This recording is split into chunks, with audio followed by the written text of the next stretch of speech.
Bismillahirrahmanirrahim. Kepada An Abi Zaid Amru ibn Akhtab Al-Ansari radhiyallahu ta'ala anhu. Sedikit tentang Amru bin Akhtab Al-Ansari, adalah salah satu sahabat Nabi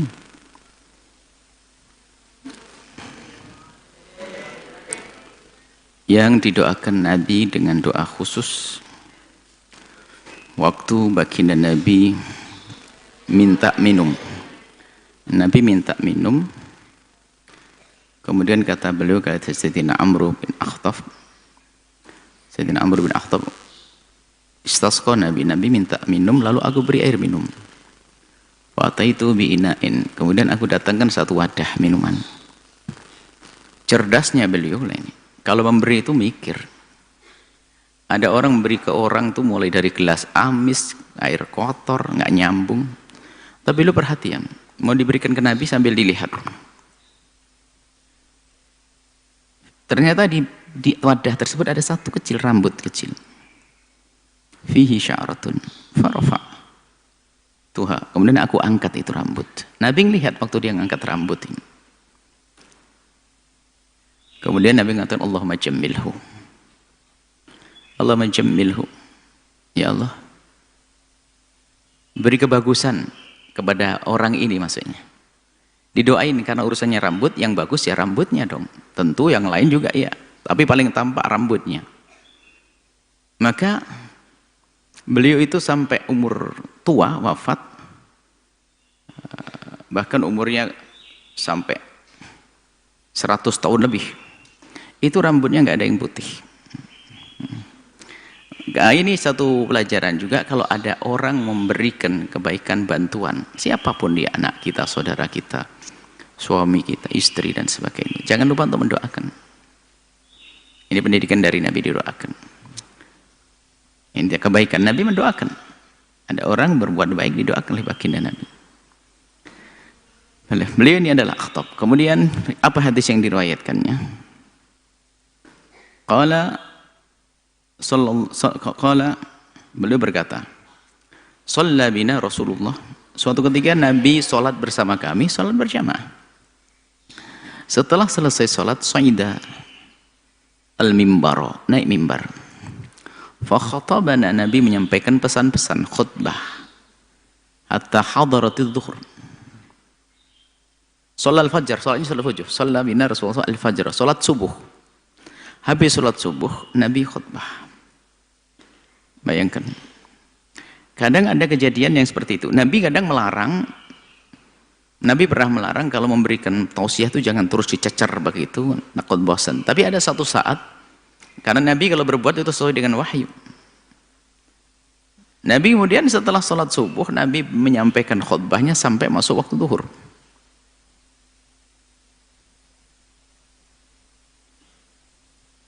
Waktunya tidak ditentukan, lalu bagaimana sarapannya dan juga bagaimana makan siangnya. Mungkin terjadi di waktu puasa atau bahkan di bulan Ramadan. Atau mungkin, yang jelas seperti itu kisahnya. Fanazala fasalla, kemudian masuk waktu zuhur, turun dari mimbar, salat zuhur. Tsumma sa'ida al-mimbar, kemudian naik mimbar lagi, fa khataba, menyampaikan pesan lagi, hatta hadaratil asr, sampai datang waktu asar. Tsumma nazala, kemudian turun dari mimbar, wa shalla, kemudian salat asar. Tsumma sa'ida al-mimbar, kemudian naik mimbar lagi, hatta qarabatis syamsu, sampai matahari terbenam. Separuh setengah hari penuh. Fa akhbarana, kemudian Nabi memberitahu dalam khutbah yang panjang itu adalah Nabi menyimpulkan atau menceritakan tentang makana wa ma huwa kain, tentang berita makana yang telah lalu, wa ma huwa kain, dan apa yang terjadi saat ini. Jadi Nabi bercerita panjang sekali di saat itu. Tentu ada maksud di balik itu semuanya. Wa alamuna ahfaduna, begitu banyaknya cerita yang disampaikan Nabi, maka yang paling mengerti ya yang paling kuat hafalannya. Bisa diambil faedah dari hadis ini adalah kalau orang ingin menyampaikan sesuatu, ustadz atau khatib atau penceramah hendaknya mengambil tempat yang berbeda. Mungkin juga ditinggikan. Berbeda itu biar ketahuan kalau dia adalah ingin menyampaikan pesan kemuliaan. Namanya mimbar. Sehingga ustadz, kenapa dianjurkan ustadz punya posisi yang berbeda, bukan masalah sombong atau bukan sombong. Sombong itu biarpun orang kelihatannya duduk di bawah dengan tutup wajah menunduk, bisa saja ternyata dia sombong. Gayanya gaya orang tawadhu, ternyata dia berkata, oh di tempat ini tidak ada yang tawadhu seperti saya, jadi sombong.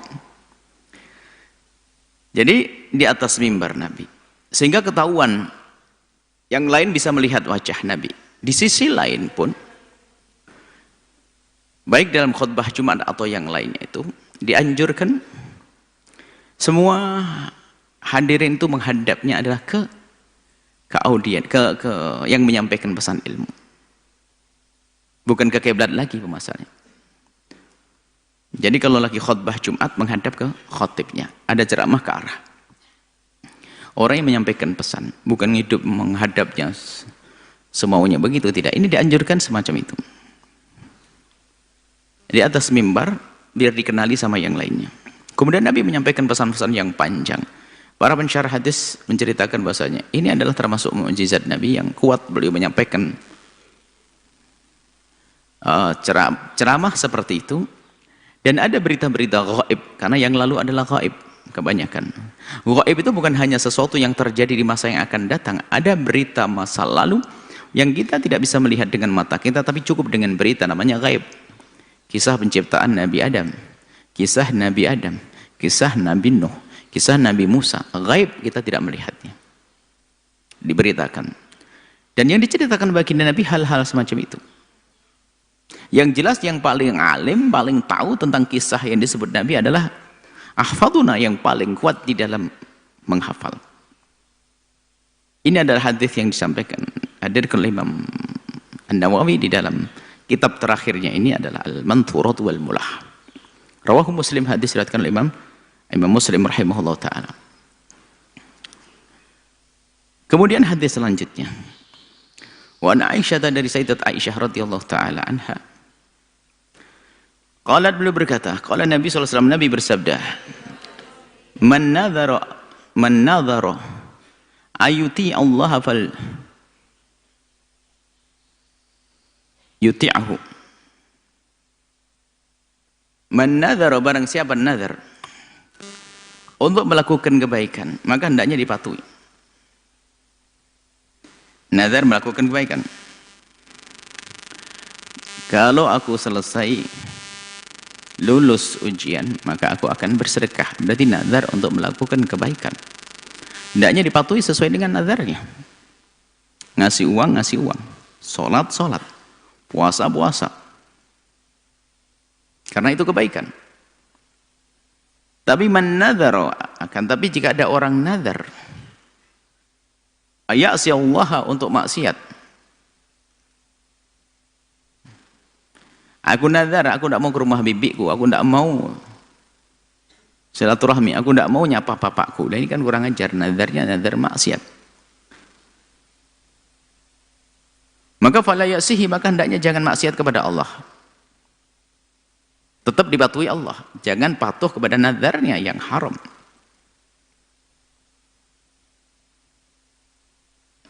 Baik. Nadar kemarin sudah dibahas kalau tidak salah, ada nadar lujaj sama nadar tabarrur ya. Kalau nadar lujaj itu adalah yang ingin menghindarkan dari sesuatu yang tidak baik, misalnya.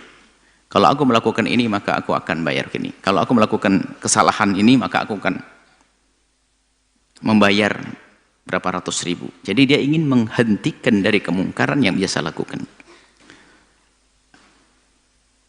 Atau tabarrur bunyinya begini, kalau aku dapat, kalau lulus maka aku akan melakukan kebaikan apa gitu, sedekah dan seterusnya. Yang jelas ini masalah nadar. Nadar kemarin kami sampaikan hukum nadar itu makruh ibtidaan, makruh memulai nadar.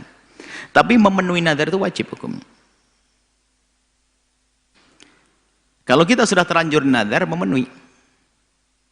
Dan kaidahnya semua nazar yang nggak mungkin dipenuhi maka nanti diganti dengan kafaratul yamin. Kafaratul yamin. Suruh milih antara memberi makan 10 orang, memberi baju 10 orang, atau memerdekakan budak. Kalau tidak, puasa 3 hari.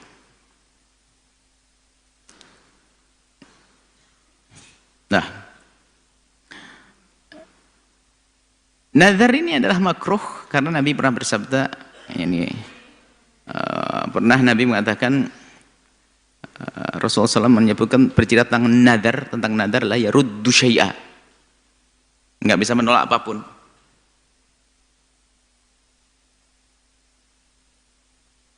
Misalnya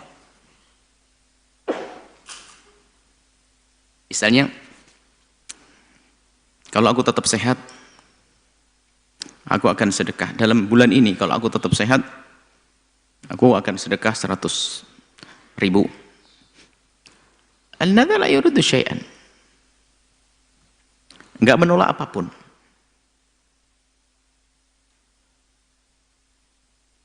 Wa inna ma yustakhraju bihi, kata Nabi, tapi akan dikeluarkan dengan nazar. Dengan nazar itu apa? Minal bakhil, orang pelit saja. Kenapa nunggu nggak sakit dulu? Sedekah aja sekarang. Sedekah tadfa'ul bala kok. Maka kalau berbuat baik jangan nunggu pakai nazar. Adapun pernah terjadi kepada para sahabat nazar, memang beliau tidak punya sesuatu. Kayak Imam Ali pernah nazar. Karena memang waktu itu yang dimakan aja apa, gimana mau sedekah. Imam Ali bernazar, kalau disembuhkan putra beliau, Sayyidina Hasan dan Husain, nazar akan puasa 3 hari. Lah kok nggak pakai duit? Nggak ada, bukan Imam Ali. Kalau Imam Ali ada duit langsung disedekahkan. Cuman nggak ada, ingin puasa, ya bisanya puasa.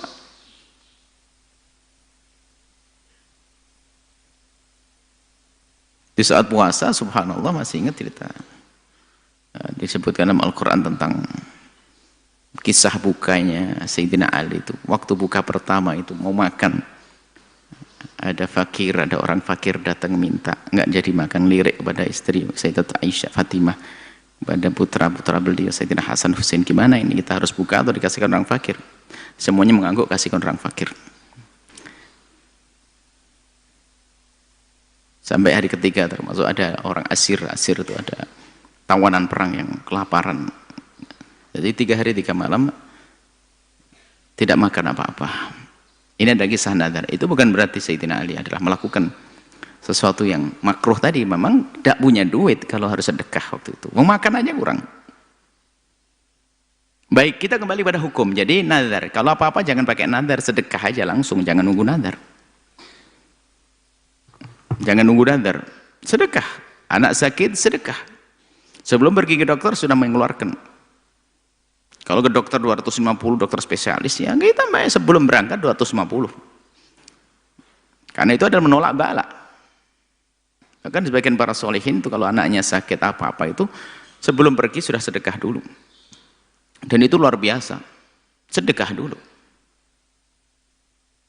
Sebelum berobat. Jadi minta kepada Allah. Bisa saja dengan begitu akan diangkat. Kan sudah dijanjikan. Kalau sedekah itu menolak bala. Nabi menyebutkan dawu mardokum bis sadaqati, obati orang-orang sakit dari kalian dengan sedekah. Bukan dengan bernazar, bukan. Cuma memenuhi nazar itu adalah wajib. Kalau sudah terlanjur bernazar, wajib memenuhinya. Sudah kita bahas masalah nazar pada pertemuan yang lalu. Kita lanjutkan. Wan ummi Syuraik. Ummi Syarik. Dari Ummi Syarik radhiyallahu taala anha.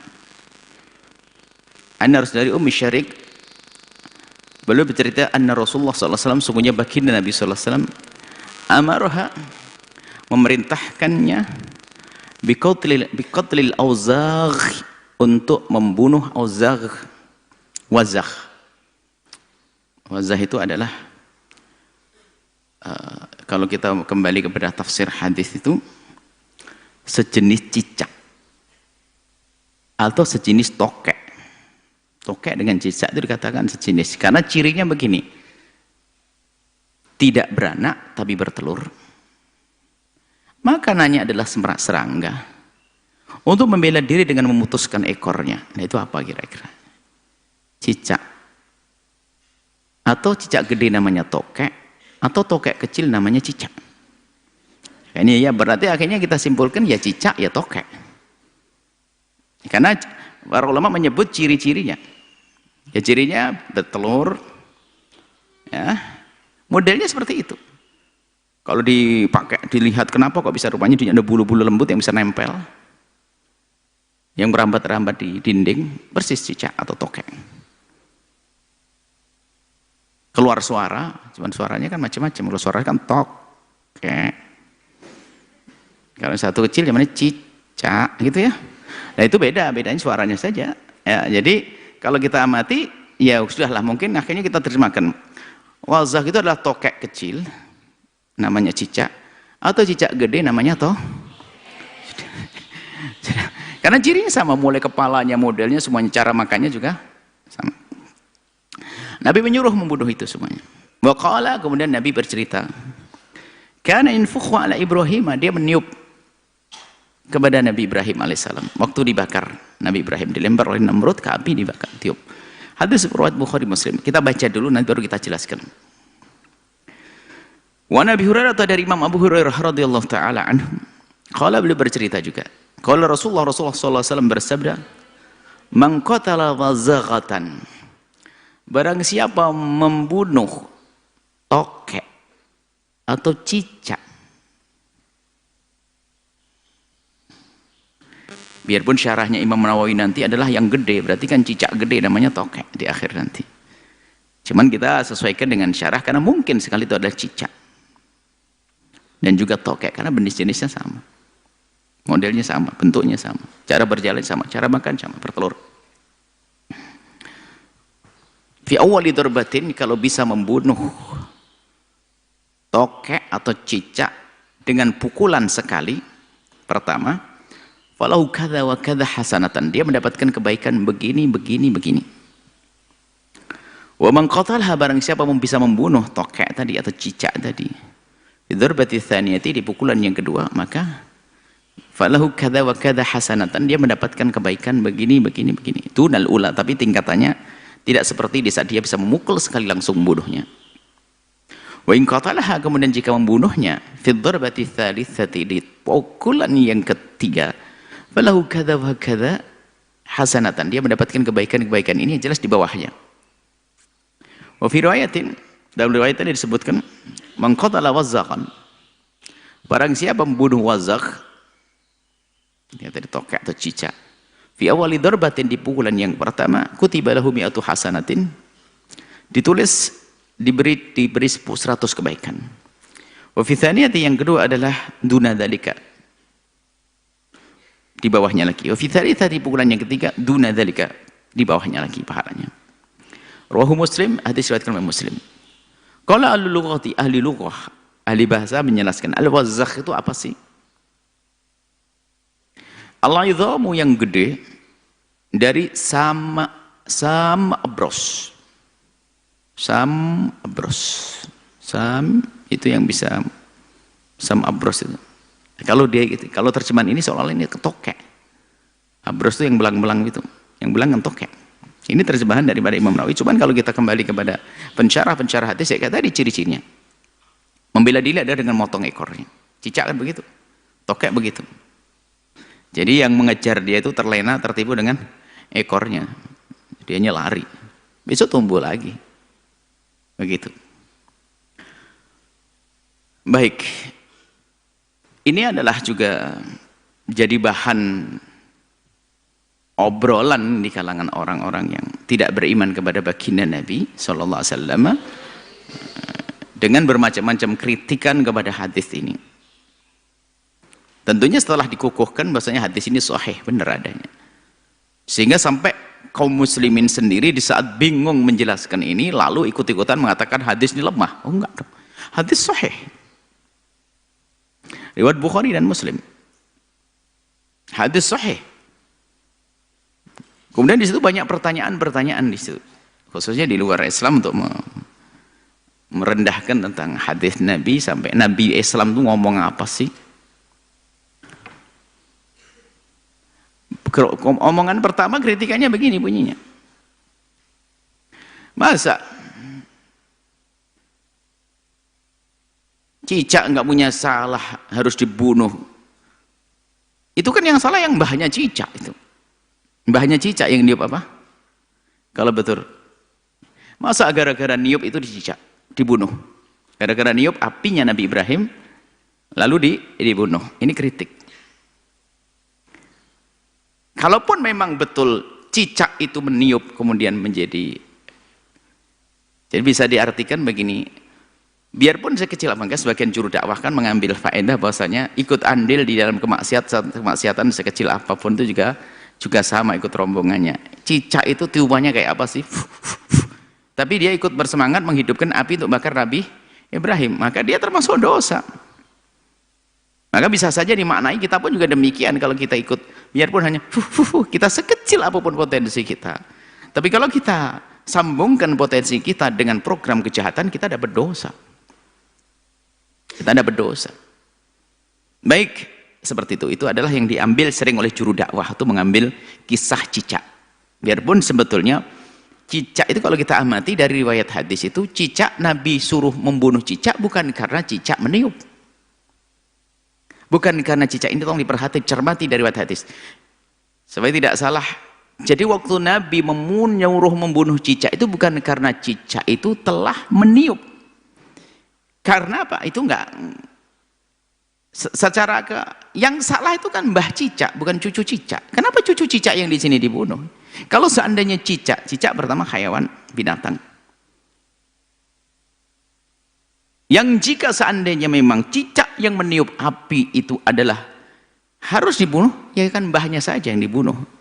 Tapi ini anak cucunya nggak ada sangkut pautnya. Kenapa dibunuh ini cucu cicak ini? Ini kritik ke sana. Memang betul siapa memang? Sebab Nabi tidak mengatakan sebabnya. Coba dibaca hadisnya. Nah ini kadang-kadang dari kita pun terburu-buru mengatakan sebabnya karena dia telah meniup. Ini tolong juru dakwah.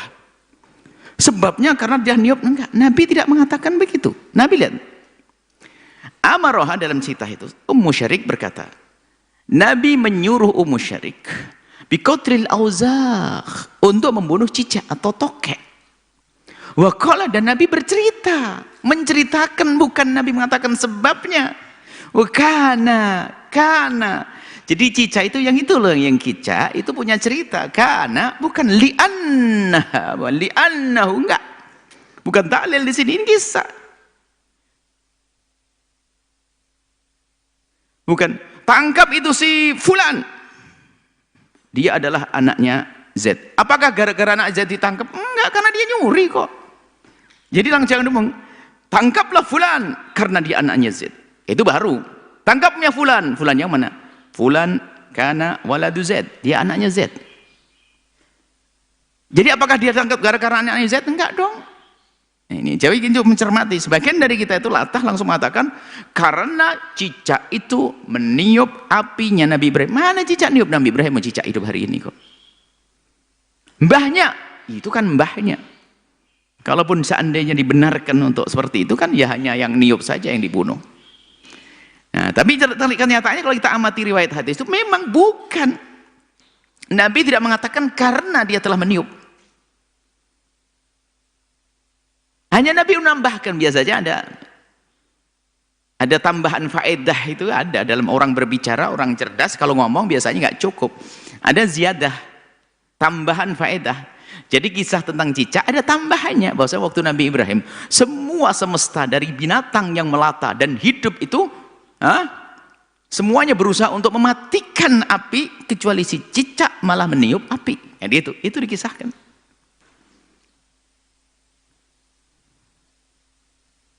Dan ini benar kalau Ustadz ngambil sisi faedah seperti ini, benar bahwasanya sekecil apapun kontribusimu, sumbangsihmu kepada kejahatan ya tetap masuk golongan kejahatan. Makanya jangan sekali-kali punya ikut-ikutan dalam program kejahatan. Begitu sebaliknya dalam program kebaikan. Jadi seperti itu. Jadi Nabi menyuruh membunuh cicak itu bukan karena cicak telah meniup, tapi cicak meniup itu cerita lain. Cerita lain tentang cicak. Nabi menyuruh kalau kamu nemu cicak bunuh. Kalau cicak itu bunuh.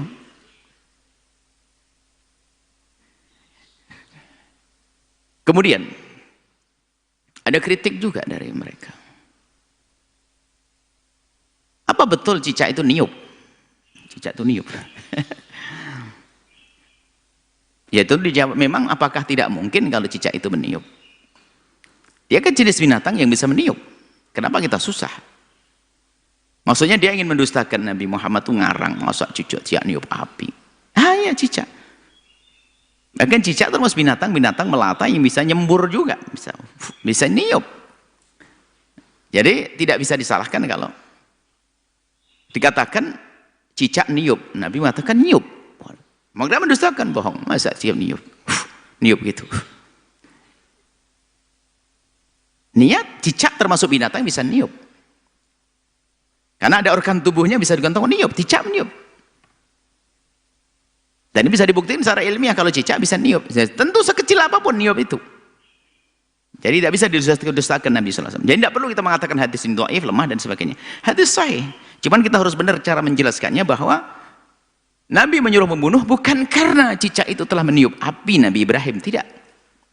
Nabi Muhammad ceritakan cicak itulah yang pernah mbahnya sana niup Nabi Ibrahim, bukan masalahnya itu.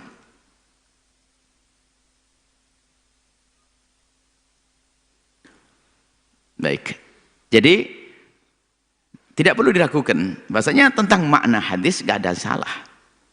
Tentang cicak meniup pun gak ada salah. Niup api nggak salah, mungkin sekali niup api. Selagi mungkin omongan Nabi tidak bertentangan dong, tidak perlu didustakan, jadi sahih. Kemudian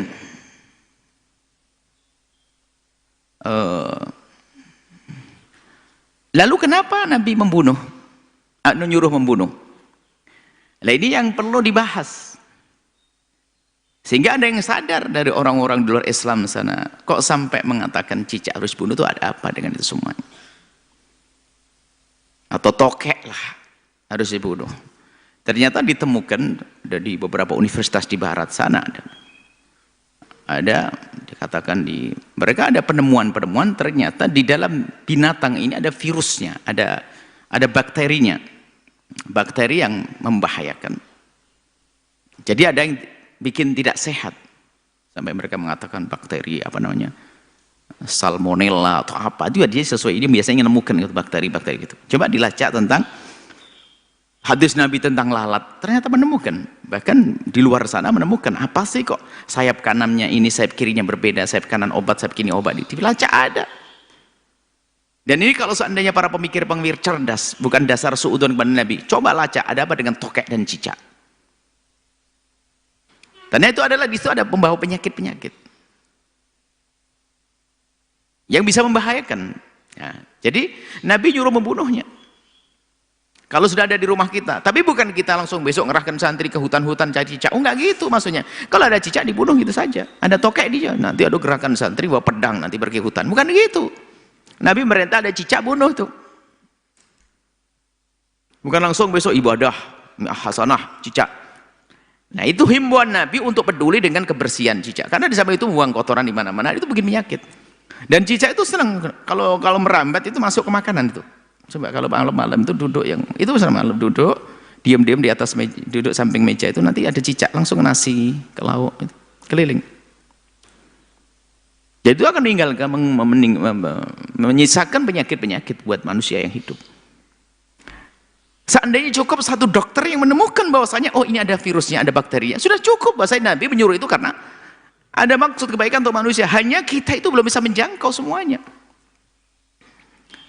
Maka kaidah kita kalau Nabi ngomong pasti benar. Hanya permasalahannya adalah waktu saja yang membuktikan nanti waktu. Maka hari ini, tahun depan, tahun berikutnya. Dan ketanyaan seperti itu. Banyak kalimat-kalimat yang disebut oleh Nabi dulu diragukan, ternyata beres. Ada, termasuk sayap lalat, termasuk ini. Dan rupanya ini dibahas. Kita mencoba melacak di mana didiskusikan tentang cicak ini. Kampus-kampus besar di dunia ini membahasnya. Bisa jadi mereka berangkat ingin merendahkan omongan Nabi, ternyata malah ketemu kebalikannya. Apa kok ngomong gini? Pengen merendahkan kalau tidak ada apa-apanya. Tentunya ada bukti bakteri-bakteri.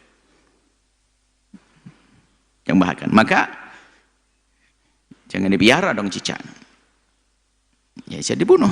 Nah, kemudian Nabi menghimbau cara membunuhnya itu adalah darbah ula, pukulan yang pertama jeder langsung mati, pahalanya lebih gede. Nah, ini adalah ada hubungannya dengan rahmatnya Nabi. Nabi punya kasih sayang, kalau bunuh cepat gitu. Jangan sampai tersiksa, langsung jeder mati. Dalam menyembelih pun Nabi arih dhabihatak. Kalau menyembelih pun Nabi mengajarkan tajamkan itu pisau biar mempercepat kematian. Kalau bunuh cicak ya langsung jeder mati. Bukan dengan cara disiksa begitu. Yang disirnakan kita dari kehidupannya biar tidak mengganggu yang hidup. Ya, baik. Jadi kalau sudah urusan dengan Nabi, kita yakin dulu kalau kita belum bisa membuktikan. Karena ternyata mungkin loh, kenapa? Mungkin ada bakteri, baru mungkin dulu. Dulu mungkin. Para ulama dulu kalau kita lebut di kitab Syarah-Syarah Hadis 400 tahun yang lalu mengatakan mungkin ada penyakit. Sekarang terbukti, benar. So, mungkin, kata Nabi begitu, mungkin ada penyakitnya, mungkin. Ternyata sekarang terbukti itu ada bakteri-bakteri yang sangat khusus. Itu membahayakan tentang paru-paru, membahayakan tentang lambung, membahayakan tentang mata. Dibahas oleh mereka. Sehingga mereka menghindar daripada itu binatang. Demi kesehatan. Dan dihimbau, bagi yang mengerti menghimbau. Itulah sekelumit pembuktian tentang apa yang disabdakan Nabi SAW. Ini ijaz ilmi. Cuman kayak kita punya rambu-rambu ya. Untuk meyakini Al-Quran dan hadis Nabi itu bukan atas dasar pemahaman kita tentang kajian-kajian ilmiah, bukan. Kajian ilmiah itu untuk menguatkan, mendukung saja. Kalau ternyata secara ilmiah tidak terbukti, itu bukan berarti omongan Nabi, firman Allah nggak ilmiah. Itu karena kebodohan kita tidak bisa menjangkau, harus begitu dong. Dan kita tidak membangun keimanan kita dengan hadis Nabi, dengan Al-Quran, dengan kajian ilmiah, bukan. Kajian ilmiah itu untuk menjelaskan agar kita semakin yakin. Sebab kalau kajian ilmiah itu bisa saja bertentangan. Kajian ilmiah itu dahulu tuh mengatakan bumi itu datar. Biarpun setelah itu ditolak oleh yang lainnya bumi itu bulat. Biarpun hari ini masih ada yang mengatakan bumi itu datar. Itu kan kajian ilmiah. Dan ternyata isyarat Al-Quran itu memungkinkan dua-duanya. Nah seperti itu. Sehingga yang menafsiri dulu adalah datar itu juga nggak salah. Karena ada isyarat dalam Al-Quran. Bukan Al-Quran salah, tidak.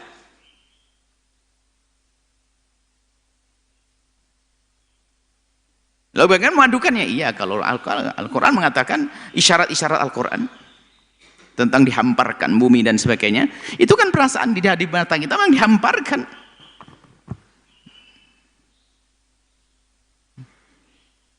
Kalau dilihat dari luar bumi, maka akan terlihat pergantian siang malam, malam dimasukkan ke siang, siang masukkan, bukan diganti, dimasukkan. Jadi masuk itu kan menunjukkan bahwasanya di situ adalah bulat bergantian. Itu adalah tafsir-tafsiran yang ada hari ini. Jadi nggak bertentangan. Tapi yang kita jadikan pegangan untuk membangun keimanan adalah Al-Quran dan hadis Nabi, bukan penemuan-penemuan. Penemuan bisa saja berubah. Kalau orang membangun keimanan dengan penemuan-penemuan tersebut, maka bisa saja imannya runtuh gara-gara penemuannya salah. Maka kita pun jangan gampang terpesona dengan istilah ijaz ilmi, penemuan-penemuan itu enggak. Pernah juga kita langsung katakan itu bukan urusan kita. Suatu ketika tidak tahu berita tentang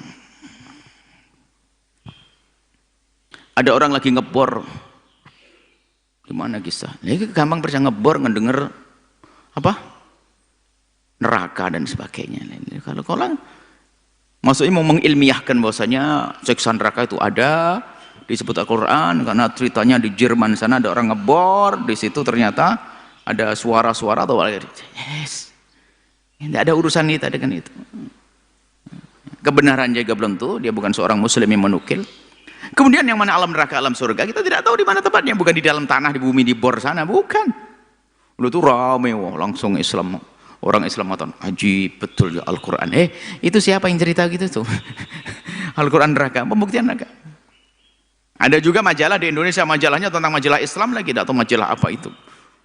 Dalam judulnya, aku menjadi beriman kepada siksa kubur. Judulnya gitu. Isinya apa? Ceritanya dia itu ditulis itu. Orang Islam yang nggak ngaji itu gampang percaya. Itu ceritanya dia itu waktu itu adalah dia pura-pura masuk ke kubur. Dikubur sama temannya. Tak taunya didatangi malaikat.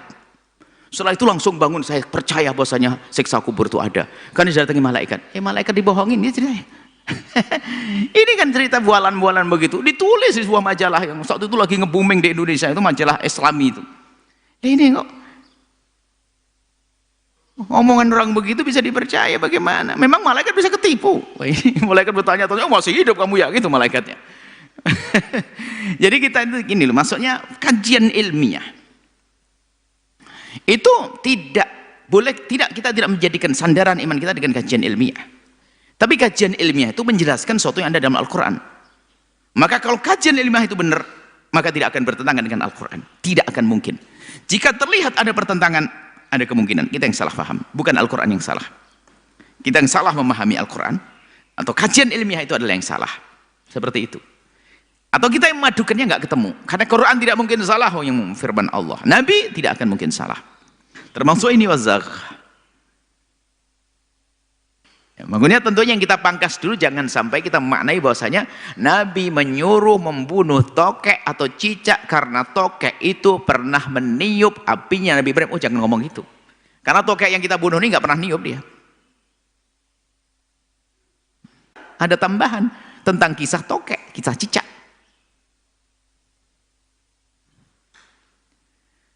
Baik, ya jelas, yuk di rumah kita bersihkan dari hal-hal yang demikian itu, tokek, cicak, jangan dibiarkan. Bahkan bisa cari duit ini, tokek beruntung, tokek sengsara, tokek pergi, tokek nggak jadi pergi, tokek pergi, tokek nggak jadi pergi, nggak pergi dia. Tak taunya apa? Ditelepon, ya sudah karena kamu nggak datang makanya hadiahnya nggak jadi. Ya kapok percaya sama tokek, kalau nggak dapat hadiah. Oh, yang urusan hidup kok dengan tokek. Tokek. Ya, baik. Ini adalah masalah tokek, kita harus waspada dalam menjelaskannya, supaya karena kadang kesalahan kita di dalam menjelaskan itu nanti yang jadi bulan-bulanan adalah hadis Nabi, dan Nabi akhirnya direndahkan. Padahal kesalahan kita. Bahkan diantaranya Pak Nabi sallallahu alaihi wasallam menyuruh Nabi amara bi qatlil wazzah fasammahu fuwaisik fuwaisiqa. Fuwaisik nih fasik kecil. Fasik itu adalah orang yang suka ganggu lah, pengganggu. Suka keluar dari jalur kebenaran. Fuwaisiq. Nabi dengan fuwaisik, suka ganggu dia, ganggu makanan. Coba lagi nasi mau kejatuhkan, biarpun kecil, sayur ajib, ada kotoran cicak satu plik, enak enggak kira-kira? Jadi enak, ganggu dia. Lah dia mah kemana-mana kalau jalan, dia kita sahur di sini, dia bisa di sana, pas banget nanti, ajib cicak. Baik, seperti itu. Kita lanjutkan. Jadi pukulan pertama, maksudnya kalau pengen bunuh ya cepat, langsung mati. Kalau bisa, kalau dari kedua, ketiga. Ada diberi kebaikan, ada pun hasanah, sampai mi'at hasanah. Yang beri Allah ini. Allah maha makasih. Sebetulnya kalau kita ingin menginsyafi itu mudah. Sebetulnya yang menjadi mahal itu apa? Yang menjadi pahala gede bukan sekedar amalnya, tapi apa? Husnudzon dengan apa yang diperintahkan Nabi, itu yang mahal. Kalau Nabi nyuruh pasti ada hikmah di balik ini semua. Sudah, itu yang menjadikan pahalanya gede. Enggak usah bertanya kenapa ya Rasulullah, kenapa begini. Ini kita seru banyak kenapa, ini adalah problem. Kita yakin bahwasanya Nabi adalah utusan Allah. Kalau berbicara la yantiqu anil hawa in huwa illa wahyun yuha. Dengan Nabi kok masih bingung begini? Kita husnudzon, pasti ada kebaikan, hanya kita belum tahu. Kadang-kadang kita dengan hadis Nabi, tentunya hadis Nabi yang sahih dan bukan hadis-hadis palsu dan sebagainya. Nah, adab kita dengan dokter pun juga demikian. Coba saja, kalau kita ke dokter langsung, kau minum obat ini, tanya, kenapa obat ini banyak cerewet? Wah, ini bentak sama dokter. Sudah, beri obat sana, jangan ngomong. Kan itu.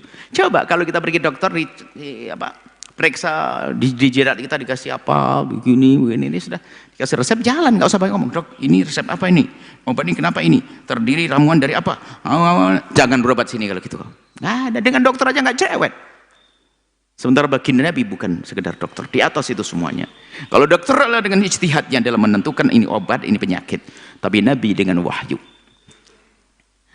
Maka di saat ada hal-hal semacam ini cukup bahwasanya kalau sudah Nabi yang bersabda pasti benar. Hanya pembuktian kebenarannya adalah tunggu waktunya. Kita belum menjangkau kadang. Nah ini, maka membangun keyakinan.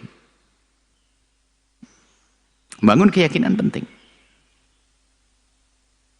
Tidak boleh merendahkan Nabi, kuyonan merendahkan hadis Nabi, apa-apaan tuh. Hati-hati, jangan sampai ada dikisahkan ya. Biarpun cukup terjadi sekali itu ibrah pelajaran. Ada suatu ketika ada, hendaknya kalau kita mau wudhu itu hendaknya dicuci tangannya, jangan sampai langsung, karena kamu tidak tahu di mana tanganmu itu nginep. Di mana tanganmu nginep, mungkin kemana-mana ke tempat kotor. Ngejek. Memangnya tangan kita nginep di mana? Kayak dihukum di saat tidur berikutnya itu tiba-tiba tangannya sudah masuk ke lubang tuburnya. Jadi karena dia merendahkan. Jadi hati-hati jangan berani merendahkan hadis Nabi Shallallahu Alaihi Wasallam. Biarpun mungkin ada orang merendahkan tidak dihukum, hukumannya di akhirat lebih pedih lagi. Jadi kalau kita cermati sampai mi'at hasanah 100 kebaikan ini adalah hubungannya karena keyakinan kita. Kalau sudah Nabi ngomong sudah, dan insya Allah sehat. Dan bisa jadi kita banyak kena bengek, sakit semuanya karena kita tidak peduli, karena makanan kita itu adalah kita rame-rame dengan cicak. Malamnya cicak, paginya kita. Mungkin begitu roti-roti, malamnya cicak, paginya kita. Nah, itu bisa jadi itu jadikan sebab kita penyakitan.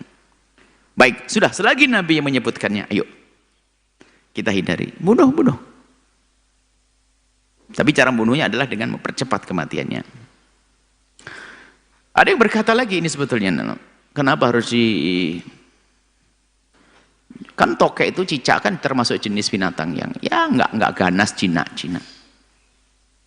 Nggak terlalu bahayakan, nggak ganggu kita. Ini biasanya di luar Islam sana merendahkan. Kan dia nggak ganas, nggak membahayakan enggak ini. Karena termasuk hayawan alifah kayak Cina. Kita pengen tahu Cina itu bagaimana sih? Tanyakan kepada orang yang punya anjing, Anda kapan tahu anjing Anda Cina? Kapan tahu anjing Anda Cina? Dia akan menjawab biasanya. Ya selesai piara bertahun-tahun baru dia Cina. Baru bisa dihukumi anjingmu Cina karena kamu telah miara bertahun-tahun. Memang tokek kau piara berapa tahun? Tokek kan baru kenal kita, bukan kita piara. Ada mereka pokoknya berusaha, ada bermacam-macam upaya untuk mengatakan merendahkan hadis Nabi SAW. Sudah, kita aliman, sudah selesai. Yang jelas tidak bertentangan kok masalah meniup, mungkin dia meniup kok. Ada pun masalah bakteri-bakteri, ada bakteri, kenapa? Ayo. Apa yang menjadikan Nabi salah waktu ngomong begitu? Apa yang menjadikan Nabi salah waktu Nabi mengucapkan bunuh itu? Bahkan kaidahnya Nabi kan rahmatan lil alamin. Nabi hadir untuk menghadirkan kasih sayang, kebaikan untuk semesta, termasuk di antaranya ini. Sehingga segala yang membahayakan manusia ini kan didahulukan menjaga manusia itu. Sehatan manusia itu kan didahulukan. Nabi memberikan petuah, bunuh cicak. Ataupun hikmahnya dibalik itu semuanya adalah kadang dibukakan oleh Allah dalam waktu dekat, ada mungkin nanti, bahkan mungkin nanti ada lagi pembuktian. Bahkan kami berharap bahwasanya anak-anak muslim yang saat ini berada di fakultas kedokteran atau bagian-bagian laboratorium dan sebagainya, coba melacak ini ada apa, biar semakin yakin. Jangan orang kafir, orang barat saya menemukan orang barat ini. Sebab yang kita lacak dalam berita-berita itu adalah di Universitas Georgia di waktu ini. Itu berita yang membahas tentang cicak. Sampai membuat jurnal-jurnal tentang cicak dan tokek. Ini umat Islam nggak buat. Dan mereka membuktikan, biarpun tujuannya ada bukan untuk mengangkat Islam, tapi ceritakan tentang bahasa bahayanya bakteri cicak yang tadinya yang dikatakan salmonella tadi itu. Ini bahaya cicak begini-gini, dibahas panjang lebar sudah gede-gede. Umat Islam enggak. Biarpun tujuan mereka menyebutkan tentang itu semua bukan untuk mengangkat Islam, mereka tidak kenal Islam kok. Tapi tanpa mereka sadari, kita ambil itu kisah, membuktikan bahwasanya apa yang diomongkan Nabi itu benar.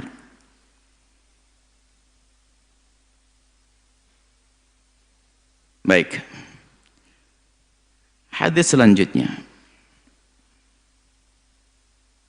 Mungkin hadisnya agak panjang. Kita sambung pada pertemuan yang akan datang insyaallah.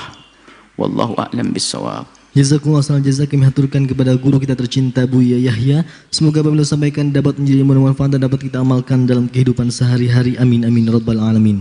Baik hadirin pemirsa Al-Bahjah TV dan pendengar setia radioku dimanapun Anda berada. Selanjutnya kita memasuki segmen tanya jawab, dan seperti biasa kami akan memberikan kesempatan kepada para pemirsa dan pendengar. Bagi Anda yang bertanya langsung kepada guru kita tercinta Buya Yahya, Anda dapat menghubungi nomor interaktif di 0823 40213338. Kami ulangi di 0823 40213338. Baik, sambil menunggu penelpon masuk, kami akan bacakan terlebih dahulu pertanyaan yang datangnya dari media sosial. Baik Buya, pertanyaan pertama. Assalamualaikum Buya. Waalaikumsalam warahmatullahi wabarakatuh. Saya minta saran Buya, gimana caranya menghadapi mertua seperti anak kecil Buya? Anak saya nomor pertama itu cucu satu-satunya dan setiap harinya bersama saya sampai usia 3 tahun. Tetapi mertua dan adik ipar saya selalu ikut campur, selalu mengambil anak saya Buya, buat diajak ke rumah sana. Saya sendiri masih ngekos saat itu, jadi cuma tidur aja, kadang sama saya, kadang di neneknya Buya. Tapi saya ingin anak saya setiap harinya bersama saya Buya. Tetapi mertua saya selalu menggoda saya dengan cara mengambil anak saya, dan sampai saat ini usia 7 tahun, sekolahnya sering bolos dikarenakan ikut di desa Buya. Saya jengkel anak saya nanti sekolahnya terganggu, takut besok gak bisa apa-apa Buya. Gimana caranya saya menghadapi mertua seperti itu, dan saya sama anak saya sering berantem gara-gara memarahi dia karena selalu ingin tinggal bersama neneknya. Sedangkan dia sudah tanggung jawab saya dan suami kalau diajak tinggal satu rumah sama saya, kalau ayahnya mau berangkat kerja ingin ikutan mau ke rumah neneknya. Gimana saya menyikapi anak saya ini Buya? Rasa cemburu ada. Makasih Buya, semoga bisa kasih masukan. Wahai mantu atau seanak, tolong yuk kita itu menata hati. Menata hati itu penting sekali. Sehingga kalau hati tertata itu kita mudah menjelaskan perbuatan seseorang.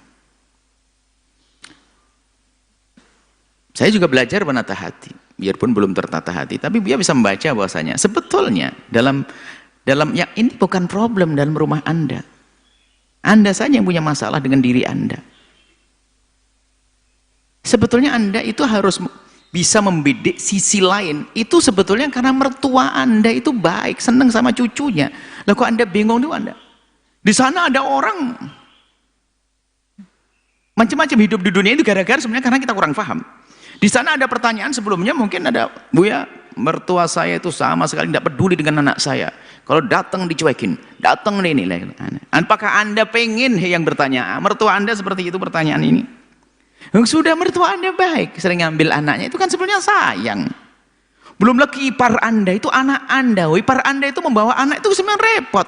Karena sayang, itu keponakannya, sayang. Cobalah bersih hati deh. Kok gampang sekali menafsiri jelek begitu. Mengganggu lagi, merusak anak atau apa. Jangan seperti itu. Itu kan sebenarnya mertua Anda sayang. Ipar Anda juga sayang, senang bawa keponakannya. Itu perlu ditata, jangan seudon. Sampai saya kesel sekali.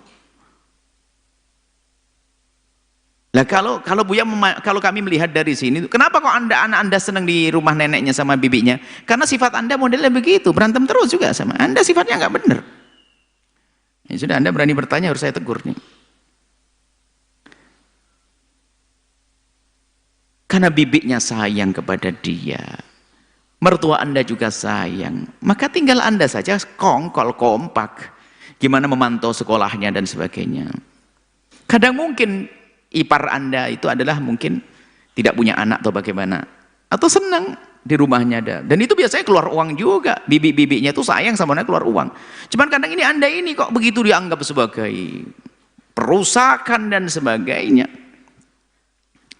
Dan memang kita menyadari memang kakek atau nenek itu kadang-kadang cinta kepada cucunya itu berlebihan, sehingga kita pun kadang menegur di depan neneknya anak-anak itu nggak berani, karena pasti kita yang disalahin. Saya pernah, kami punya pengalaman misalnya, di saat kita negur anak kami, di depan umi saya mengatakan, sudahlah jangan dimarah-marahin terus, itu biasa begitu. Memang saking sayangnya seperti itu, tapi itu sayang sebetulnya, biarpun kadang berlebihan. Tinggal kalau kita menemukan sayang bibinya, sayangnya sang bibi atau sayangnya sang nenek berlebihan, tinggal kita netralkan aja, bukan langsung bilang wah ini merusak, ganggu saya, ini ajib. Anda ini membingungkan Anda ini. Apakah Anda pengen waktu anak Anda ke rumah neneknya lalu ditolak? Hah? Saya itu bingung dengan manusia semacam ini. Sengaja saya keras begini karena kejadiannya model-model ini banyak. Tidak bisa memahami niat baiknya seseorang. Kalau memang betul di saat di sana tambah tidak belajar, Anda tinggal meluruskan cara belajarnya. Bukan Anda marah dengan kebaikan yang diberikannya. Itu kan kasih sayang. Anda akan marah-marah coba kalau kedengar sama iparnya Anda. Dia malah tidak asik dengan Anda, mungkin terputus silaturahmi. Kalau ini kaidah semuanya. Kalau ada orang perhatikan anak Anda harus menghargai beliau. Dia menyayangi anak Anda. Jangan serta-merta mengatakan dia mengganggu dan berusaha. Kalau memang betul memang selama di sana kurang ngaji dan sebagainya, ya tinggal bagaimana musyawarah. Wong mereka sayang juga. Neneknya sayang, bibinya juga sayang. Tinggal disempurnakan saja. Bahkan mungkin lebih enak bibinya nunggui dan sebagainya. Allah, bukan Anda dengan marah-marah seperti itu. Memang begitulah hidup di dunia itu macam-macam ya.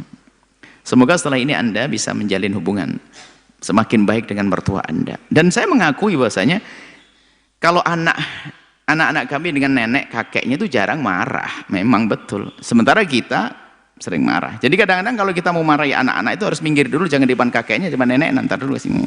Minggir dulu. Itu memang karena kakek itu sayangnya berlebihan. Tapi nggak perlu saya mengatakan wah dirusak oleh abah saya, wah umi saya. Kenapa harus ngomong begitu? Itu bahasa kasih sayang kok. Ya, tolonglah ini semuanya. Dan kisah ini banyak.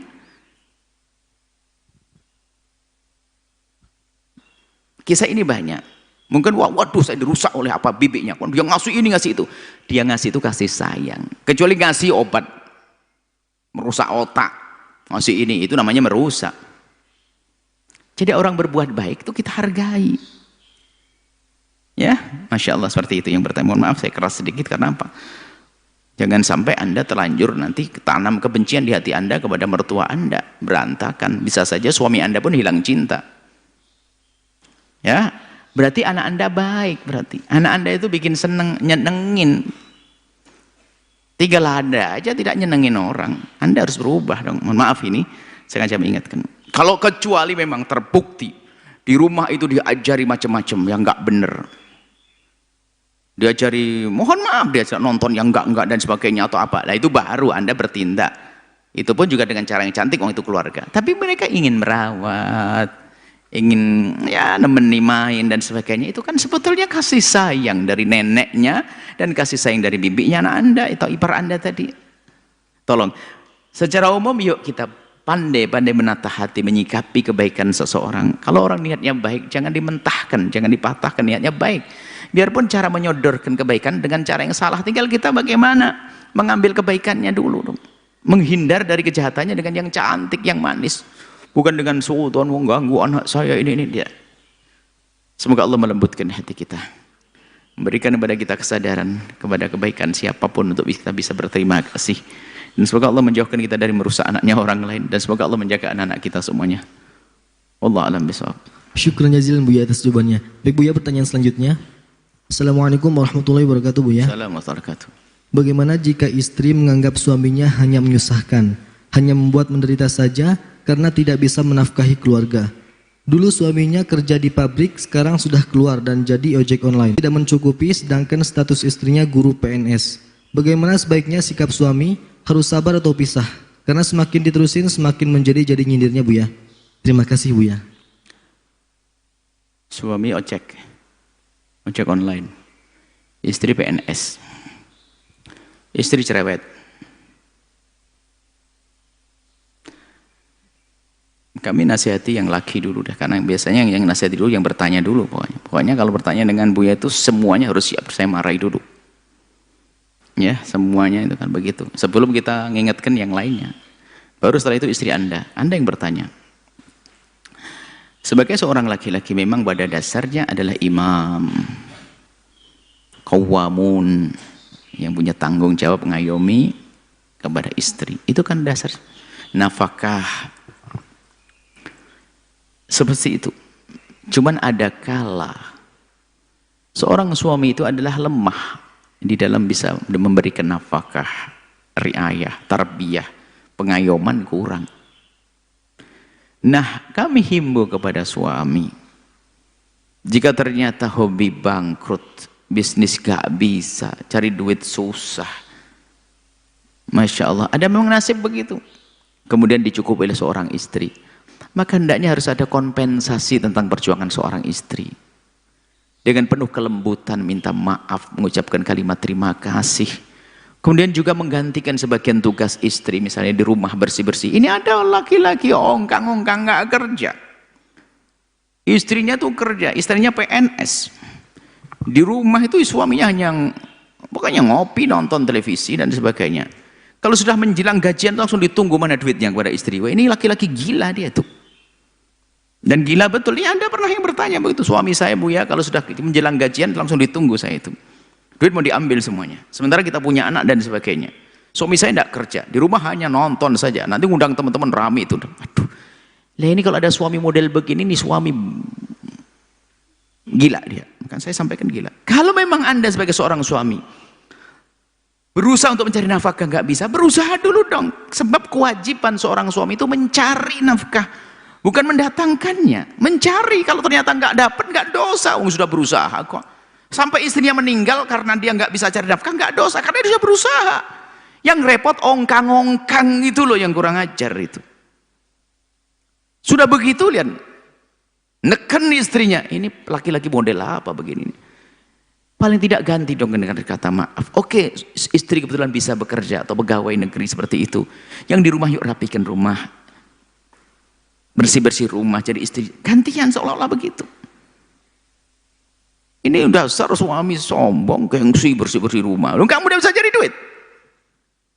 Tolonglah, hidup ini induk saling tolong menolong ya, bukan saling merendahkan ya. Itu para suami yang lemah ekonominya. Ternyata istrinya diberi ekonomi lebih. Tolong ganti dengan pengabdianmu. Anda tidak bisa beri nafkah, yang beri nafkah adalah istri Anda. Kasih penghargaan kepada istri Anda, kelembutan Anda, kasih sayang Anda, terima kasih Anda. Cuman kadang secara psikologi merasa dia tertindas semuanya, marah-marah dan sebagainya. Ini suami salah dia. Baik, ini ada pihak suami. Tolong, di saat Anda lemah dalam memberikan nafkah dan sebagainya, Anda harus beri kompensasi. Apa itu? Kelembutan perilaku Anda, pengabdian Anda dengan cara yang lain. Tugas-tugas istri di rumah bisa Anda selesaikan. Subhanallah, nggak ada masalah, indah. Setelah itu minta maaf yang banyak pada istri. Lihat apa yang terjadi. Ketemu istri yang baik, indah. Nah, ini bagi istri ini nasihat. Bagi istri, wahai istri, memang pada dasarnya nafkah adalah suami yang harus memberi. Cuman kadang di perjalanan hidup itu gak harus mulus seperti itu.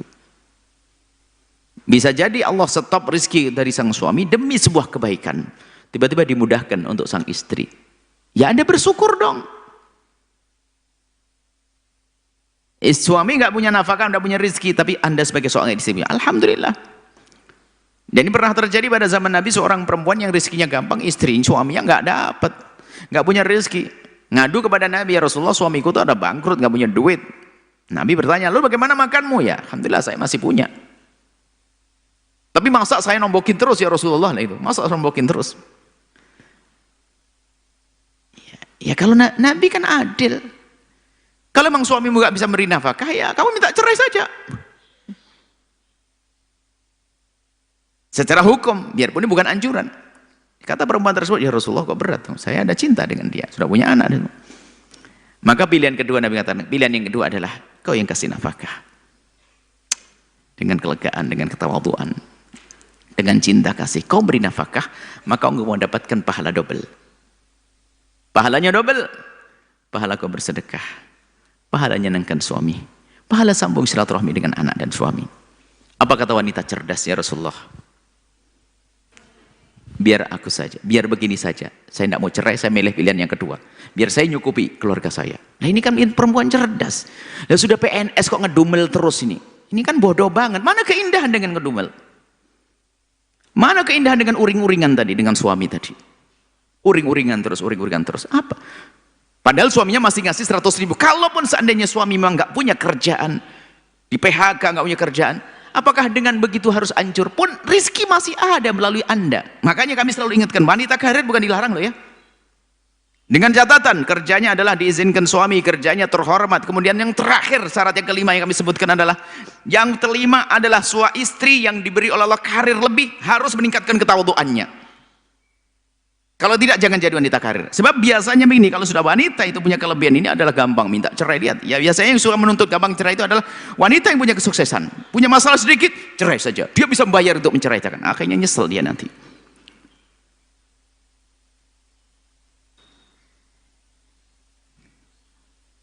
Kalau memang rezeki Allah berikan melalui Anda, yang penting lestari dong rumah tangga kita. Masalah rezeki kadang-kadang jalannya macam-macam loh ya. Rumah tangga kita itu urusan rezeki kadang memang betul melalui seorang suami, betul. Kadang ditutup suami rezekinya melalui istri. Kadang nggak melalui istri, nggak melalui suami, melalui apa? Anaknya dapat duit banyak. Bisa jadi. Kok pusing? Yang penting bahagia. Lah ini yang bodoh ini kan sudah dikasih rezeki masih nggak bahagia ini. Padahal istrinya masih jadi PNS. Dan itu suami ngasih duit 100.000. 100.000 itu ada makan apa sih? Kok habis satu. Kalau tidak bisa bikin cukup 100.000 itu kalau 1 bulan kan jadi 3 juta. Berarti suami Anda ngasih 3 juta. Kita menemukan orang 500.000 sebulan cukup loh ya, dia bisa pandai mengatur. Nih Anda ini perempuan apa kayak begini nih?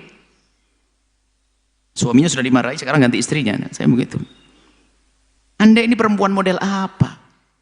Sudah diberi nafkah, itu suami, cinta, kasih, keindahan, imammu. Kalau imammu lemah, kamu yang mendukung, bukan marah-marah, uring-uringan. Makanya mengingatkan wanita karir, hati-hati. Wanita karir yang punya jasa besar, pahalanya berlipat-lipat, dengan catatan tidak sombong dia kepada suami. Bahkan semakin tawadhu karena takut suami itu minder. Bahkan minta maaf, abang mohon maaf, selama ini saya ngasih nafkah bang, mohon maaf bang ya. Doain saya ridhoi bang ya, nggak apa-apa kan abang. Dari duit saya nggak apa-apa bang ya. Begitu malah. Bulan ini utangmu begini, kamu udah ngasih ini, lihat aku beli baju ini, anak kuliah, ini kompor gas, listrik, selama itu lagi gombal lagi ini, yang cantik jadi nggak cantik juga. Ini sudah kena dapat dua-duanya ya. Saya karena suami yang benar, istri yang benar, hidup itu harus indah ya, ikhwan, akhwati semuanya. Hidup harus indah, bukan dengan cara tuntut menuntut semacam itu. Baik, jadi jelas ya, insya Allah semuanya akan indah nanti. Di saat Anda, wahai suami, mendapatkan rezeki, muliakanlah istrimu. Di saat kurang, pandailah berterima kasih, kemudian minta maaf. Hei istri, jika ternyata suamimu adalah mempunyai rezeki banyak, bersyukurlah kepada Allah. Jika suamimu tidak, kamu yang bisa mencukupi, biar bahar berlipat. Jangan jadikan bahan keributan, kekurangan dalam rumah tangga. Semoga Allah menjadikan rumah tangga kita indah dalam cinta karena Allah. Wallahu a'lam bissawab. Syukron jazilan Buya atas jawabannya. Baik Buya, pertanyaan selanjutnya. Assalamualaikum warahmatullahi wabarakatuh Buya. Assalamualaikum warahmatullahi wabarakatuh. Izin bertanya Buya. Apabila seseorang mengangkat anak dari saudaranya yang lahir dari ibu bapak yang berbeda agama, anak tersebut diasuh sejak bayi. Apakah ketika mau menikah anaknya wajib tahu siapa orang tuanya Buya? Siapa yang berhak menjadi walinya? Terima kasih. Baik, seorang anak yang punya bapak belum beragama Islam, maka bapaknya tidak berhak menjadi wali. Walinya hakim yang menikahkannya, atau nanti muhakkam tahkim, hakim KUA yang menikahkannya. Apa orang tuanya harus beritahu? Ya, ke depan hari dikasih tahu kalau dia adalah anaknya fulan. Tentunya sudah kita pastikan sang anak itu kuat keimanannya, supaya nanti tidak terpengaruh dengan ayahnya. Sudah kita pungut, sudah, apalagi sudah balik, Islamnya diterima, sudah balik, nanti suatu ketika kita kasih tahu. Karena di dalam Islam, biarpun orang tua itu belum beriman, kok anaknya masuk Islam, tetap kewajiban berbakti itu ada.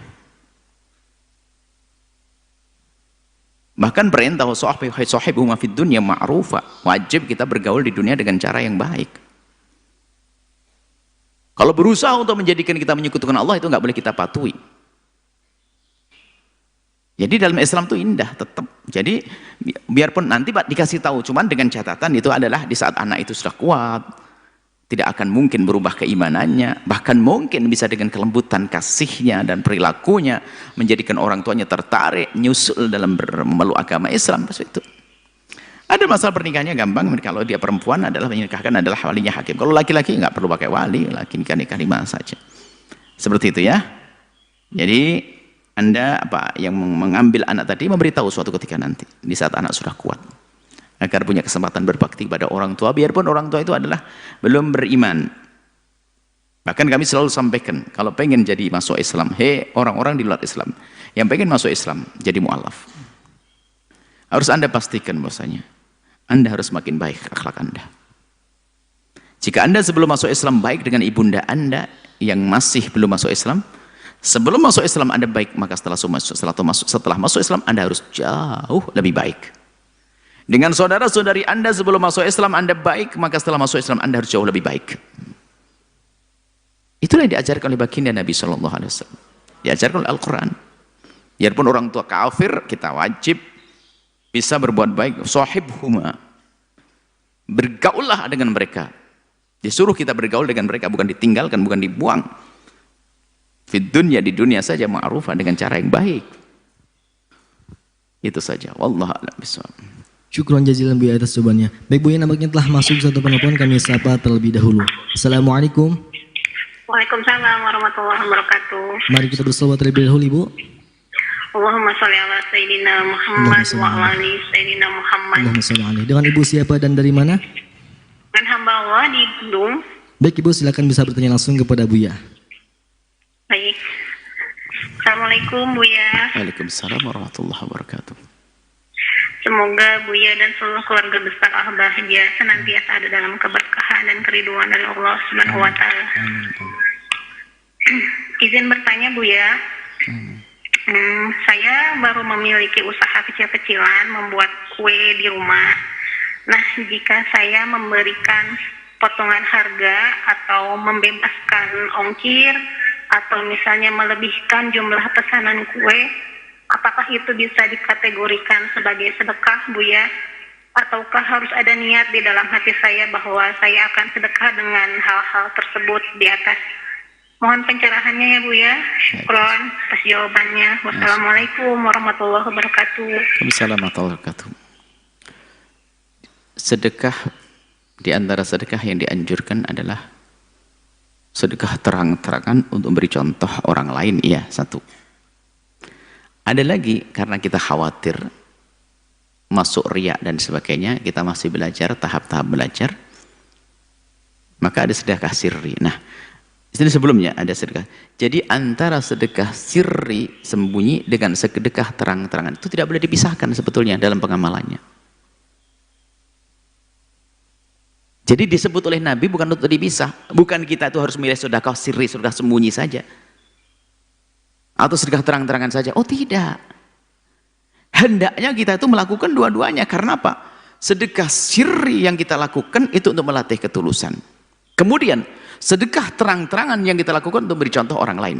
Nah, di saat seseorang sudah sedekah terang-terangan untuk menguji ketulusannya, selagi dia berani sedekah terang-terangan, dia harus berani sedekah sembunyi untuk melatih ketulusan. Jadi diamalkan semuanya. Bukan diambil satu saja. Kalau diambil satu saja hawa nafsu. Contoh, si pelit itu paling senang dengan hadis sedekah sembunyi. Paling senang dia. Kalau disadak suruh sedekah, ya sedekah bangun masjid terang ini. Apa? Sedekah aja pakai rame-rame. Kan Nabi menyuruh sedekah sembunyi-sembunyi. Nah, ini dia orang pelit senang hadis ini.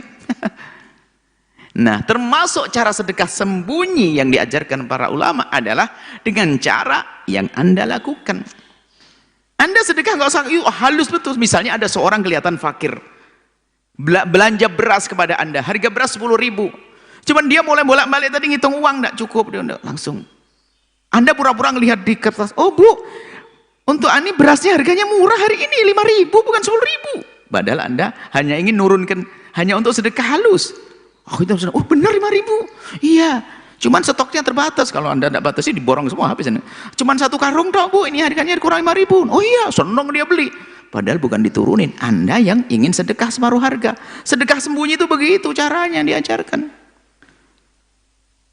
Atau tadi nambah bonus, seolah kan transaksi, padahal Anda ingin sedekah. Makanya orang punya toko-toko itu harus sedekah sirinya paling gampang. Lihat ada orang fakir tetangganya yang banyak utang, tiba-tiba mau beli beras sama ya, diturunin aja berasnya. Minyak goreng turun, hari ini turun, harga 15.000 jadi 12.000. Bahkan ada bonus 5.000 karena fakir banget. Besok datang lagi, Bu, ada lagi anunya minyak. Waduh, sudah stoknya habis kemarin. Memang kita kalau sedekah terus habis dong, bangkrut nanti. Cuma ini adalah Anda bagus. Jadi Anda ini termasuk menjalankan satu petunjuk para ulama, sedekah sembunyi-sembunyi yang halus. Karena dianggap Anda jual beli, normal. Pesanan Anda beri. Itu adalah sedekah sembunyi dan insyaAllah itu adalah sedekah yang diterima oleh Allah Subhanahu wa ta'ala. Wallahu a'lam bissawab. Syukron jazilan Buya atas jawabannya. Baik Buya, pertanyaan selanjutnya. Assalamualaikum Buya. Assalamualaikum. Saya hamba Allah mau tanya. Kalau orang Islam tapi seumur hidup gak pernah sholat, apakah hajinya kalau wafat bisa dibadalkan Buya? Atau diganti hajinya? Maaf, tetangga saya ada yang begitu. Dan kata Pak Kiai gak bisa dibadalkan hajinya Buya. Terima kasih Buya. Orang yang tidak sholat, menurut jumhur ulama, terlepas dari madhab Imam Ahmad ibn Ambal, orang yang meninggalkan sholat selagi dia masih mengatakan sholat itu wajib, maka dia masih tergolong orang yang beriman. Karena dia masih tergolong orang yang beriman, maka kita berlakukan kepadanya segala hukum orang beriman. Kita wajib memandikannya, wajib menyolatinya sebagai fardu kifayah, mengkafaninya dan menyolatinya, dan mengubur di kuburan kaum muslimin, karena dia adalah seorang muslim. Termasuk urusan peninggalannya itu harus diselesaikan dengan cara islami. Termasuk diantaranya, kalau dia pernah kaya, maka dia sudah wajib haji. Jangan sampai sudah tidak sholat, hajinya juga enggak. Dia tidak sholat, maka juga tidak haji. Tapi dia punya peninggalan kaya raya, maka harta waris tidak boleh diwaris dulu, kecuali sudah dipotong untuk menghajikannya. Bukan malah tidak boleh, malah harus. Tidak tahu Ustaz dari mana mengatakan tidak boleh dibadali tadi itu. Memang harus belajar, bahaya sekali kalau fatwa begitu tuh. Malah wajib kita potong dari harta warisnya. Kalau memang dia terbukti dulu pernah kaya, pernah menjadi wajib haji, berarti kewajiban haji ada di pundaknya, cuman dia belum haji sampai meninggal. Maka karena dia pernah wajib haji kemudian meninggal, apa kata ulama? Tidak boleh hartanya diwaris kecuali dipotong dulu untuk menghajikannya. Ambil $500 atau 7 juta, 8 juta untuk haji batal. Malah wajib bagi kita mengambil hartanya, bukan tidak boleh, jauh banget di sini. Kecuali kalau kita hukumi dia murtad, keluar dari iman, dia mengatakan sholat tidak wajib, wah, maka nggak perlu dibadal-badali, dia tidak iman kok. Ya seperti itu. Adapun sholatnya, sholat yang pernah ditinggalkannya, ya sudahlah, kita mohonkan ampun kepada Allah, semoga Allah mengampuninya. Itu pendapat yang pertama dalam madhab Imam Syafi'i yang dikukuhkan. Kalau ada orang meninggal punya utang sholat, ya sudah, kita doakan saja, nggak usah dibayar fidyah, nggak usah dikodok. Ini pendapat yang pertama. Pendapat yang kedua adalah disamakan dengan puasa, dibayarkan fidyah. Dihitung dari harta peninggalannya tadi, dihitung berapa kali sholat yang ditinggalkannya. Ini pendapat yang kedua, dilihat kondisi ya keluarganya. Keluarganya fakir, nggak usah diambil ini. Kalau ternyata di kaya raya punya duit banyak, boleh saja mengambil pendapat ini. Setiap satu sholat yang ditinggalkannya diganti dengan satu mud. Kalikan berapa hari, berapa tahun dia tidak sholat. Lalu kita sedekahkan, berikan kepada fakir miskin. Atau memang dia ternyata juga sudah nggak sholat, ternyata fakir juga, nggak punya peninggalan. Maka boleh nanti ahli warisnya melakukan sholat untuk mengkodok, boleh. Akan tapi ada 3 pilihan, selagi 3 pilihan disesuaikan dengan kondisi keluarga tersebut. Kalau keluarganya nggak ada usaha anak kerabat dan saudara, nggak ada duit, ya sudahlah, nggak usah diapa-apain, didoain saja semoga Allah mengampuni. Selagi dia menjadi ahli iman, la ilaha illallah, doa-doa pengampunan akan berguna bagi dia. Seperti itu ya. Semoga Allah memberikan pemahaman yang benar. Yang belum haji, jabat haji ya, semoga kita bisa merasakan semuanya haji, bisa ziarah Baitul Haram dan ziarah baginda Nabi SAW. Wallahu a'lam bishawab. Syukron jazilan Buya atas jawabannya. Baik Buya, nampaknya telah masuk kembali satu penelpon, kami sapa terlebih dahulu. Assalamualaikum. Waalaikumsalam warahmatullahi wabarakatuh. Mari kita berselawat terlebih dahulu, Ibu. Allahumma sholli ala sayyidina Muhammad Allahumma wa ala sholli ali alaihi. sayyidina Muhammad. Allahumma sholli alaihi. Dengan Ibu siapa dan dari mana? Hamba Allah di Jawa. Baik Ibu, silakan bisa bertanya langsung kepada Buya. Assalamualaikum warahmatullahi wabarakatuh. Ustaz Buya. Assalamualaikum. Silakan. Mau bertanya Ustaz Buya Silakan. soal najis guguk najis anjing. Iya, silakan. Begini Buya, saya kan lagi toko mainan. Nah, saya buang sampah di samping toko mainan pas saya. Nah, di depan itu ada kantor HP. Kantor? Tiba-tiba saya melihat kantor HP. Counter HP. Tiba-tiba lihat anjing di sebelah kanan saya. Nah, misalnya anjing itu yang punya orang pasar. Tapi saya nggak tahu anak anjing itu lewat di belakang saya atau tidak. Yang saya takutkan itu liur anak anjingnya menyentuh baju saya. Jadi saya merasa baju, jilbab, kaos, dan kaki saya yang saya pakai waktu itu najis semuanya. Gara-gara najis anjing, saya kalau tiba-tiba langsung melihat anjing itu, perasaan saya menyentuh baju saya, Ustadz. Gimana solusinya, Ustadz? Anda berarti Anda jujur, Anda sudah kena was-was anjing, was-was najis sekarang ya? Iya, Ustadz. Was-was begitu, takut najis anjingnya si anjing begitu? Betul? Iya. Baik. Anda ini tanya beneran atau mau denger enggak? Udah lama, Ustadz. Sampai saya sampai baju yang saya pakai waktu itu saya belum cuci, saya takut. Nah, anak saya, kalau saya cuci tangan itu lama di kamar mandi. Baik. Mandinya lama, Ustadz. Siapa itu? Anda? Iya, baru kalau mau nyuci baju itu sampai berkali-kali. Baik. Baru kalau misalnya bajunya jatuh itu saya bingung mau dicuci lagi atau enggak gitu. Sampai berimbas ke anak saya, Ustaz. Baik. Anda bertanya mau bener kan? Iya, saya mau benar. Anda mau denger? Iya. Setelah itu Anda tidak boleh tanya lagi ke siapapun. Iya, Ustaz. Kalau Anda tanya lagi ke orang lain, Anda tambah parah penyakitnya nanti. Saya ancam begini. Iya. Dengar ya? Iya, Karena saya itu sampai sholat jarang, Ustaz. Ya jarang, sholat jarang, semuanya jarang, berantakan. Setan sudah tepuk tangan menggoda Anda. Baik, Anda dengar. Tidak usah ditutup. Anda boleh ngasih usulan. Kadang kalau tiba-tiba mati, Ustaz. Apanya? HP-nya. Kayak waktu itu tiba-tiba mati sendiri. HP-nya mati sendiri. Nah, sekarang mati itu. Baik, apa anjing dan sebagainya. Ini bagi yang sakit ya, ini bahaya sekali, lihat. Hidupnya susah, dia kamar mandi, ini cuci, segala tersiksa, anaknya kena semuanya. Maka pertama cara yang bisa menyembuhkan adalah Anda sendiri. Anda menyadari kalau Anda berpenyakit, mental Anda itu kena. Yaitu biasanya ada hubungannya dengan masalah wawasan. Cara menyembuhkannya dikasih wawasan dong. Jadi pertama Anda tidak boleh mikirin tentang najis anjing. Jadi kami sampaikan pada Anda, tidak usah dicuci dengan cara yang macam-macam. Itu kan di dalam madhab kita Imam Syafi'i, kalau tersentuh anjing, salah satunya basah, maka harus baju, jumhur bukan Syafi'i saja, dibasuh 7 kali, salah satunya dengan debu. Itu dalam madhab Syafi'i untuk orang normal sehat. Orang sakit kepada Anda, saya kembalikan dalam madhabnya Imam Malik. Anjing tidak najis. Anda boleh setiap hari pelukan sama anjing. Mandi bersama anjing sekalipun, basah-basahan. Karena Anda penyakitan, Anda sakit. Dan Anda dengar suara ini. Semua yang kena was-was anjing, tolong dengar ini. Adapun dalam madhab Imam Malik itu memang harus dibasuh 7 kali, bukan karena najis, namanya ta'abbudi. Itu pun hanya yang disentuh dengan, yang diminum dengan lidahnya saja. Udah. Sementara badannya enggak, yang lain mengatakan enggak. Kalau madhab Syafi'i semua dikiaskan, semua badannya kesentuh najis. Selagi Anda yang tidak punya penyakit, ikuti madhab Syafi'i, selesai. Tidak usah peluk-pelukan dengan anjing, ngapain juga.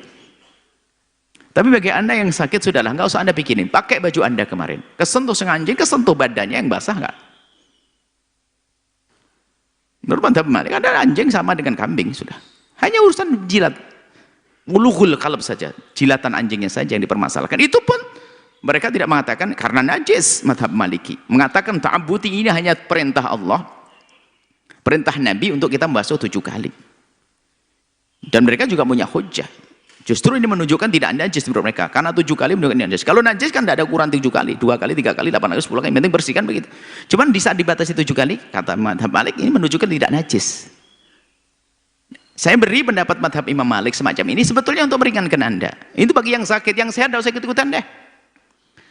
Karena ini kelihatannya pertanyaan ini lihat sampai kok banyak banget dari Sumatera, Sulawesi, dari Bima, dari ini. Was-was anjing, Masya Allah. Ini membahayakan ini. Makanya harus kami sampaikan semacam ini. Khusus Anda yang sehat, yang sakit, yang sehat jangan ikut-ikutan. Ini solusi itu mereka. Kalau Anda pengen ngambil pendapat ini, sakit dulu Anda was-was. Itu baru Anda ikut. Ya, supaya tidak boleh orang main-main ini. Ini untuk menyelesaikan, untuk solusi.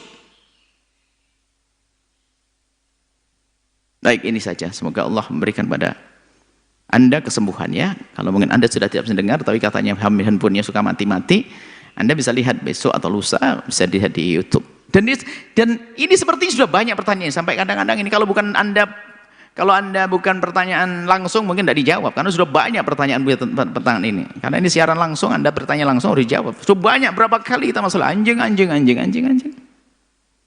Semoga Allah memberikan kesembuhan. Tolong Anda jangan tanya ke siapapun supaya tidak tambah penyakit. Sebab bertanya itu adalah termasuk menguatkan borok mentalnya tadi. Karena semakin bertanya bertanya lagi terus 1000 orang sama dikasih jawaban juga paham dia. Bener omongan Ustaz, tapi tanya lagi.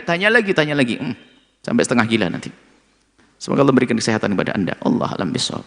Syukron jazilan Buya atas jawabannya. Baik Buya, pertanyaan terakhir yang datangnya dari media sosial. Assalamualaikum Buya. Assalamualaikum. Mohon maaf mau bertanya Buya.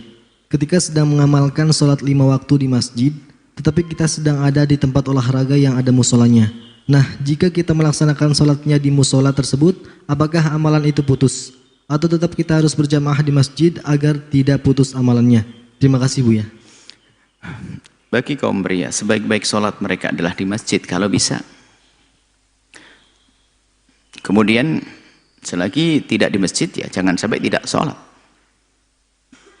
Dan sholat berjamaah menurut madhab jumhur kebanyakan ulama, kecuali madhab Imam Ahmad bin Hanbal, sholat berjamaah adalah sebagian mengatakan fardu kifayah, sebagian mengatakan sunnah yang sangat dikukuhkan. Yang jelas melakukan sholat berjamaah adalah sebuah keutamaan, khususnya di masjid yang digunakan untuk sholat Jumat. Ada tingkatan-tingkatan. Nah kalau ternyata Anda tidak bisa datang ke masjid ya Anda bisa mengadakan sholat jamaah di mana saja dong.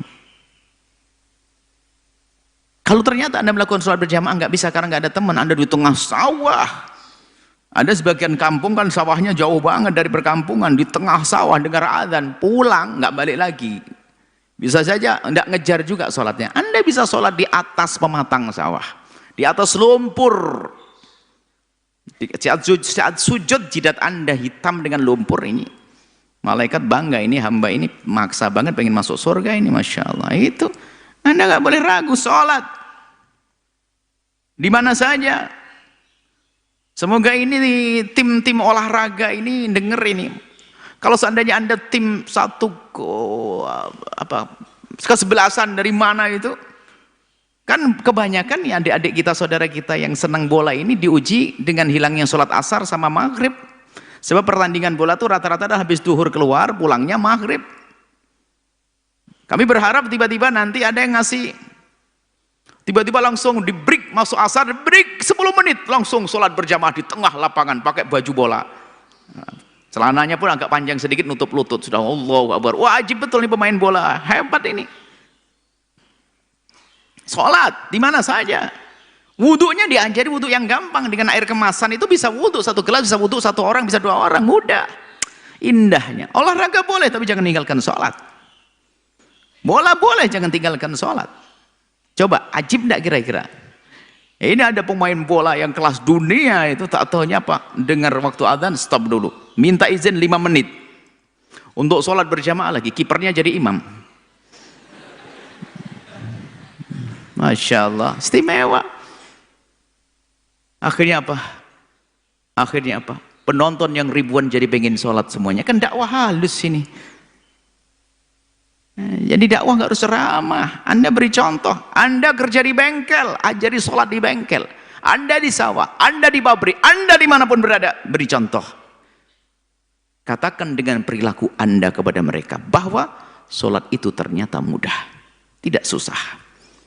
Semoga Anda menjadi ahli sholat, mengajak orang lain sholat. Wallahu a'lam bishawab.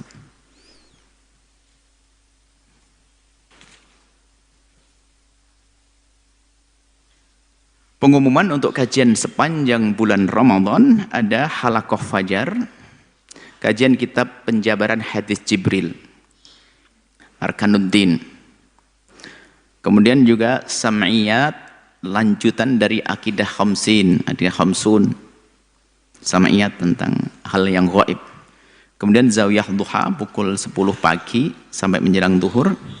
Kajian kitab salat, fikih salat berjamaah, fikih jenazah, fikih korban, dan cerdas memahami darah wanita atau fikih haid. Kemudian sore hari madrasah Ramadan, seperti madrasah Ramadan kita baca kitab Ramadaniyat.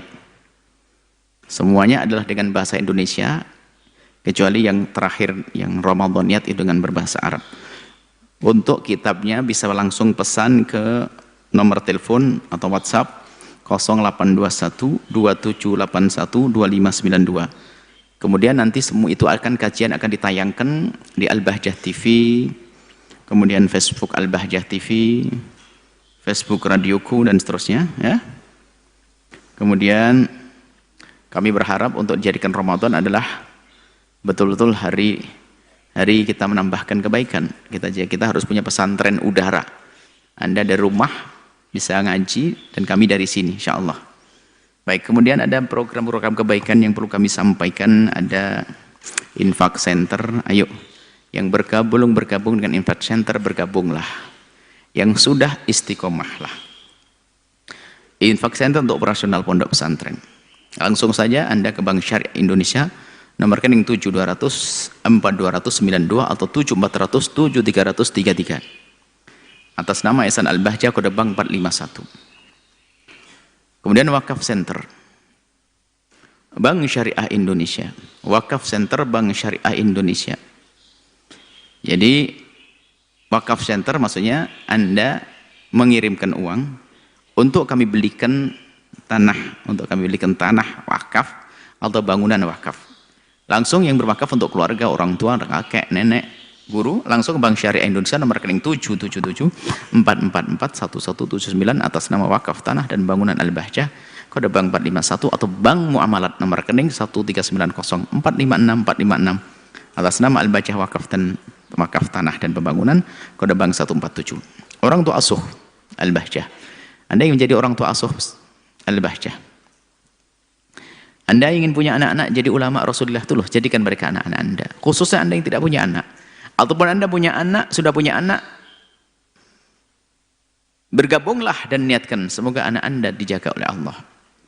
Langsung ke program orang tua asuh santri berpotensi, Bank Syariah Indonesia, nomor rekening 777 555 0052 atas nama orang tua asuh Al-Bahjah, kode bank 451, atau Bank Muamalat nomor rekening 1390101 112 atas nama Al-Bahjah orang tua asuh, kode bank 147.